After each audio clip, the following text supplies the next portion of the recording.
Machiegni kendo nya Ramogi ka wadhi nyime ka wakilni bende weche motudre kod weche mag gigo ma nyidendi tiyo godo. Yudo ni moko kuom riwruoge makelo ne ratiro mag joma mine kaunti ma Siaya koro dwaro mondo mi piny owacho ong'ad osuru mijuo ne taulo mag ria kaka achiel kuom yore mag geto nengo ma nyiri duto nyalo chopie. Kotelegi kod Nancy Juma mar riwruok mar Siaya Young Women Alliance giywak ni taulo mag ria osebedo ka nengo gi tek kendo thoth nyithindo manyiri ok nyal nyiewogi ahinya to ma odak e gwenge ma yuto ji ni piny. Ne giloso e nyasi mane obagi mar dhialo ler mar ria e kaunti no.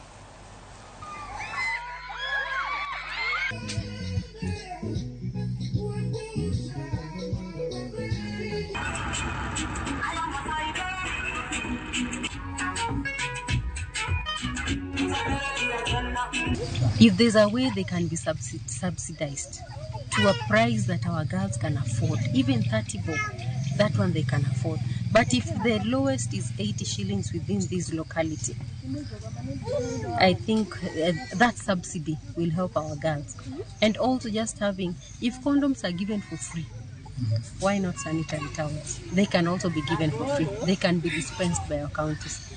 Samanyako ni edalacha, we lose a lot kaka community. Koro wadwa kwayo the government ni mondo konywa gikelo nwa taulo mag ria school mondo nyithindo oyud kaka nyalo yudo nikech most of the community kumwadake ni oginyal yudo kata mana taulo mar ria achiel manyalo support nyako. Koro kaka government wadwa ni gikelnwa taulo mag ria go school ka achiel gi migepe mamoko mwadwari wego kawuono mondo wa support nyithindo manyiri nikech wach mar neno malo kata dwe ok onego bed wach mar wicho kuot. Wadwa ni wageng' mano kokalo kuom support kaka gik makonyogi kaka pads kod puonj makare mondo infections ma bende timogi ka ok giluwo yorno maber mondo wang'e kaka nyalo tieko. Wan thuolo mar riwre gi ng'ata kata migawo moro amora man ready mondo wakony nyithiwa mondo lokruok obed e gweng'wa. Jotongo moko mag Gikuyu ojiwo